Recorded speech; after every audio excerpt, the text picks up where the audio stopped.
का।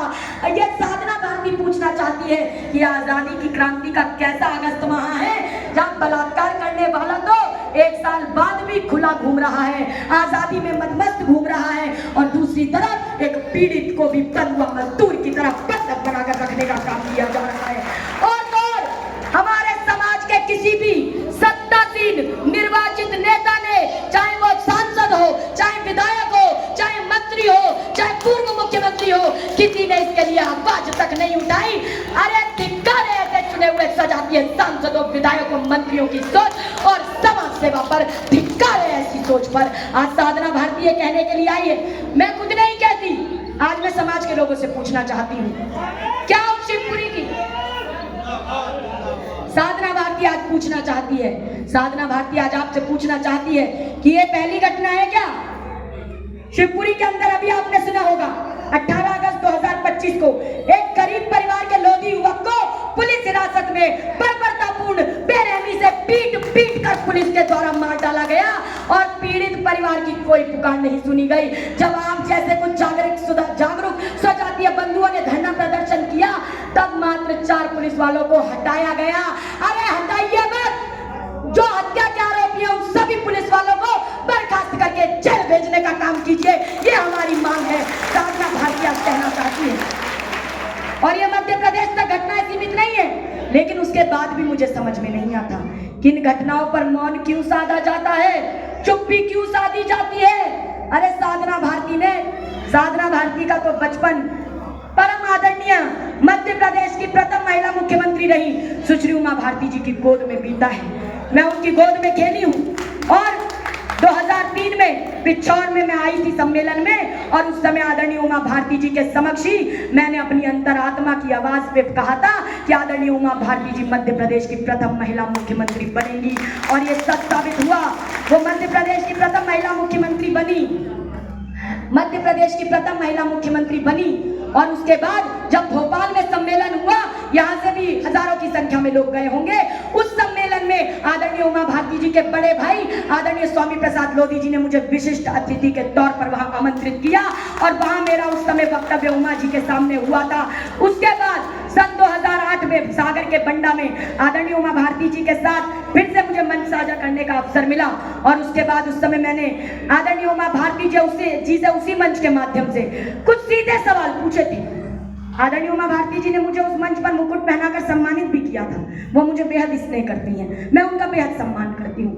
लेकिन आज लगभग 17 साल बाद इस चंदेरी के मंच से आज फिर साधना भारती परम आदरणीय उमा भारती जी से सीधे सवाल करना चाहती है। मैं पूछना चाहती हूँ कि आप इस मध्य प्रदेश की प्रथम महिला मुख्यमंत्री बनी, पूरे लोधी समाज ने आपका साथ दिया, लेकिन जब जिला शिवपुरी के अंदर एक बलात्कार पीड़ित बिन ब्याही मां बन जाती है, और बिन ब्याही मां बनाने वाला बलात्कारी बाबा ब्रजेश शर्मा 1 साल तक गिरफ्तार नहीं होता, और उसके परिवार को 1 रुपए की भी आर्थिक सहायता सरकार की तरफ से मुहैया कराई नहीं जाती, फिर भी आप मौन है, आज तक आप मौन है।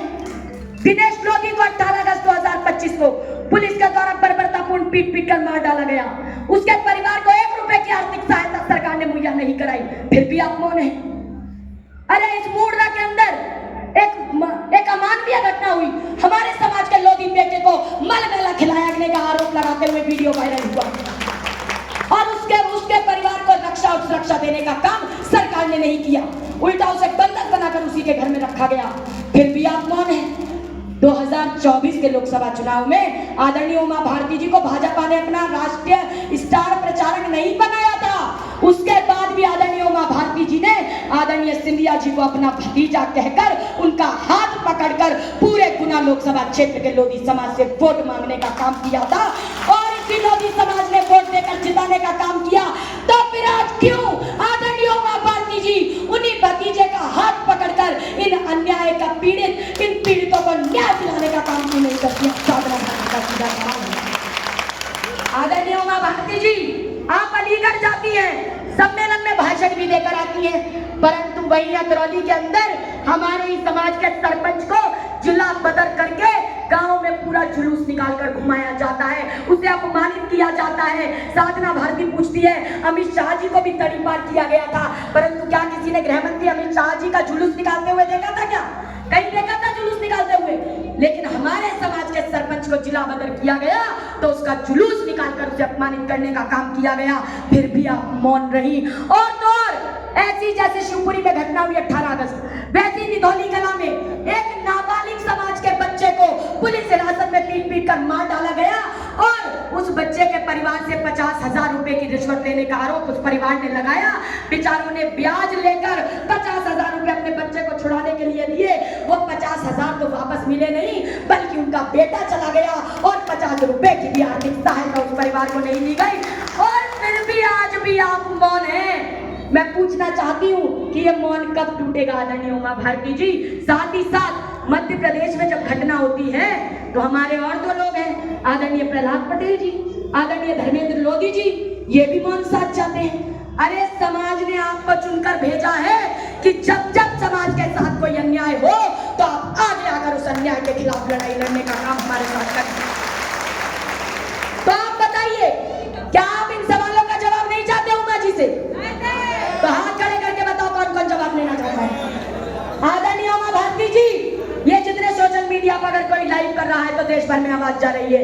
ये साधना भारती के हृदय के सवाल नहीं है, मात्र चंदेरी के लोधी समाज के सवाल नहीं है, ये तो पूरे समस्त देश के लोधी समाज के युवा, किसानों, महिलाओं और लोधी समाज के हृदय के सवाल हैं और इनका जवाब आपसे लोधी समाज के लोग चाहते हैं। और मुझे उम्मीद है कि जल्दी इसका सकारात्मक उत्तर आपसे मिलेगा।